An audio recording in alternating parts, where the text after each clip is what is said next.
Good morning, friends of Cleveland, Bradley County. Jeff Gregory, Business Development for Servpro Bradley County. We're here at Emergency Management Agency here in Cleveland. We're going to go interview and chat with Jeff Gunter, who's on staff here, get some questions about what EMA does for the community and some updates on some recent activity in our area. So follow me. Let's go down here and talk to Jeff.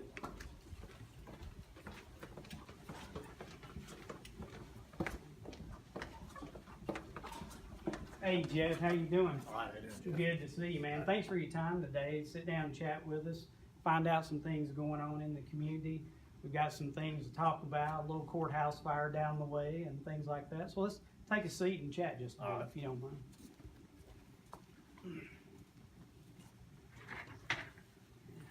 Thank you. Yeah, Jeff, thanks for your time today. Really do appreciate it. One of the things that we do with these videos is that we just try to kind of let the community know what's going on out there, people in business, people in agencies like this helping our community. First of all, tell us a little bit about your background for you, if you would just share with us a little bit. Well, I grew up in Indianapolis, Indiana, joined the Army in 1981, spent 25 years in the military. Yeah. 3 service tours in Iraq, then retired and been here in Bradley County Emergency Management Agency for the last 12 years. Well, very good, very good. Thank you for your service, much appreciated. We're Thanks. grateful for that. Happy to have you with Emergency Management. And speaking of that, tell us a little bit about the EMA, how it services our residents here in the area. What we do here at the Emergency Management Agency is we run all disaster operations. Sure. Our main thing is coordinating through the state. If we run out of resources here, we coordinate through the state to get resources here. Like during the tornadoes that come through the county, the 5 tornadoes, Right. we run out of fire trucks and stuff like that. So we coordinate through the state, and altogether there was 13 different counties that came to Bradley County to help during the tornadoes. Right. So we coordinate that. We keep track of the paperwork and everything to Yeah. get our money back from the federal government. We do Yeah. all the damage assessment and stuff like that during the tornado. Right. Everyday operations, we run emergency plans for the county, also for the city. Mhm. We go out and also do emergency plans for private businesses, if they call and ask Right. to come do it.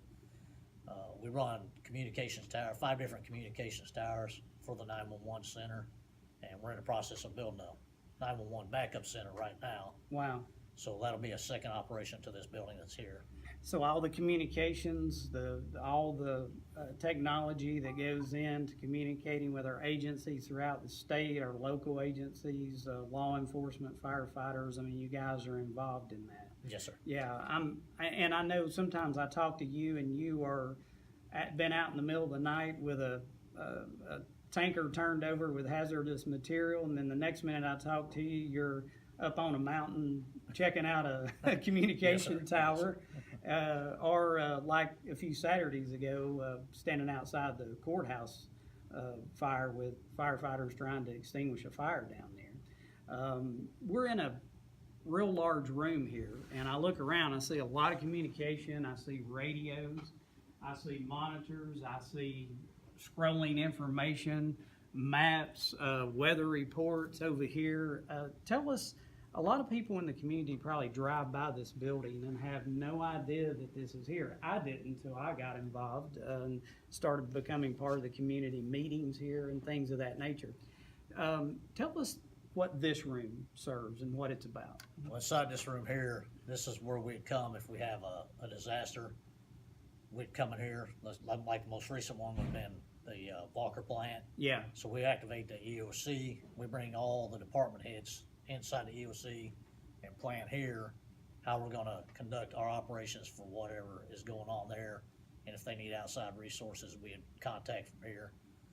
Probably 95% of the equipment that you see in this room is actually bought with TVA money, Mm-hmm. because we have a contract with TVA to conduct all their off-site response. okay.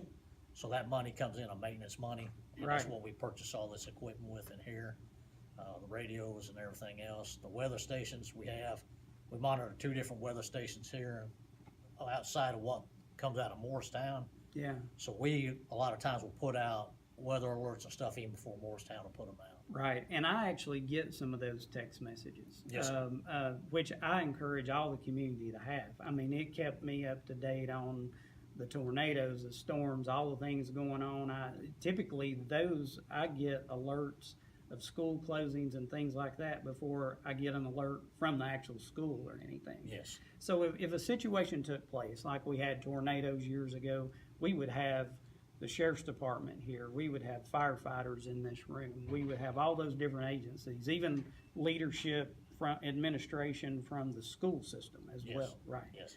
Now, we have a room behind us. Tell us a little bit about what's in the next room over there. The other room is actually the actual 911 center. Yeah, Anybody that calls 911 comes into that room. If you need a sheriff deputy or a fire department or whatever, it comes in that room. Then the dispatchers in there dispatch that agency to your location of wherever you need. right, right. And like I said, we're building a backup center now, and that'll be if something happens to this, we have to shut it down. Or we could go down there and run 6 more dispatchers out of there. Yeah, It's like during the tornado, there was like 200 phone calls waiting right, every sure, minute. So sure, right. we can only answer so many calls, and so that's what we're building. Absolutely. That for also. You guys are available in emergency around the clock. You're kind of Yes, like sir. ServPro 24/7. We know that life, right? Yes, sir. And so people need to realize emergencies don't happen just from 8 to 5. No. Yeah. Speaking of an emergency, about 3-4 weeks ago, got a phone call from you. Courthouse is on fire. ServPro responded. We got our guys over there, waited for the fire department to turn the scene over. You guys were working, coordinating, doing what you do, for the community, working with agencies. It's interesting, and I'm glad we have this moment to sit down and talk, because a couple of years ago, and we talk about planning all the time in some of our community meetings that we have in this very room, but a couple of years ago, I approached you. We became the LGIP, and for those that don't know, that's the local government insurance pool, which is how small counties insure their property that they own. And part of that agreement of us becoming the restoration vendor was to provide emergency ready profiles. And that is a mobile app that we have. It's an Android or Mac base. And we take that app, we profile the building, we get the square footage, we get the layout of the building. All the emergency contacts are in there. All the electrical, gas, fire, or water sprinkler systems, all of that. We profile that, location notes and everything. I remember a couple years ago when we started that, I finally got to the right person, which was you, and you immediately, I have to thank you, because you immediately embraced that and you pushed that program through. We spent, several months every Tuesday, 3 months every Tuesday and Thursday doing, I think it came to about 25 buildings that the government on Bradley County owns. Just about anything with a wall, front door, and a roof, we did an emergency ready profile. That came into play here a couple of weeks ago, like it should work. The interesting thing about that is we did that years ago. We worked on that years ago for a day, just like what happened about 3 weeks ago at the courthouse. Yes, sir. Can you tell me how that was used and the situation? Actually, on the day that the fire happened, I got called to come down to the courthouse, and the firemen were asking where certain things were, electrical panels, fire panels, stuff like that. And I just pulled up the app that you conducted for me 3 years ago. Which was on your phone. Yes, sir, on my phone. Yeah. And I pulled it up, and I could tell them exactly where all the fire alarm systems were in the building. Wow. The gas cut-offs, water cut-offs, and all that kind of stuff. So actually, it was an app that we hoped we didn't have to use, but we did use it. Exactly, exactly. What I think is great, and what I want the community to understand is the emergency management agency, and you guys saw the value in that. It's a free assessment, no charge, non-binding app that was developed for commercial property that we do. And it came into play as we were going around to fire halls, health department, courthouses doing these ERPs. It came into play just like we hoped it would. Yes. And talk about it. And I really appreciate that. You saw the value in that immediately when I met with you a few years ago, and we really appreciate it. Let's talk about, there's a lot of rumors out there in the community. I have people stop me because obviously they know ServPro's doing the work down there.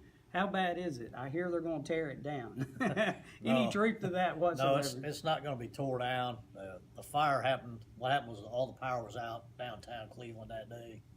When the power came back on, it sent a power surge into one of the breaker boxes and started a fire in a room. Right, And on that room, because the whole room was concrete, the fire didn't do as much damage as it could have done. It contained it to that room, but the main HVAC system was in that room, and it sucked all the smoke from the fire through the entire building. yes, So everything in the building is pretty much was covered in soot.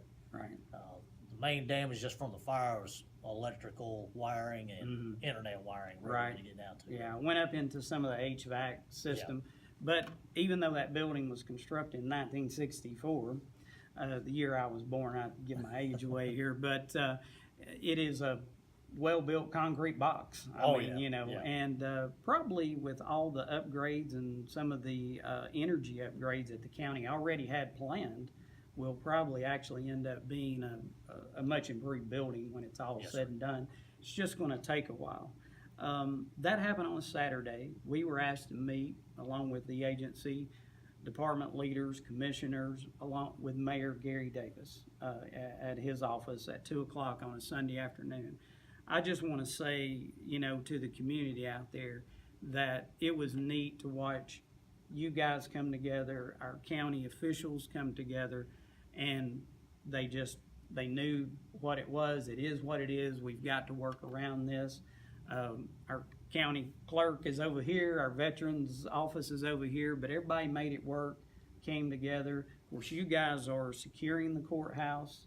You're watching over that, working with our county sheriff's department and everything.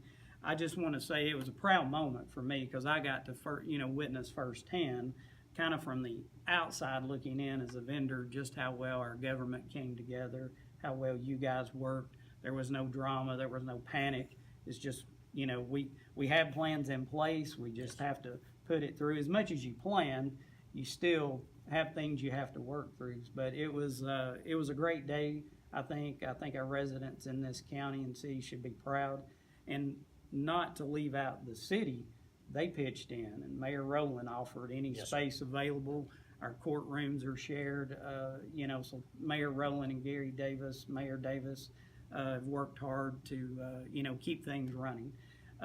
Jeff, thank you once again for your time today to kind of update people and let the community know what was going on out there. Thank you for all the work you guys do here at Emergency Management Agency and the 911 Center.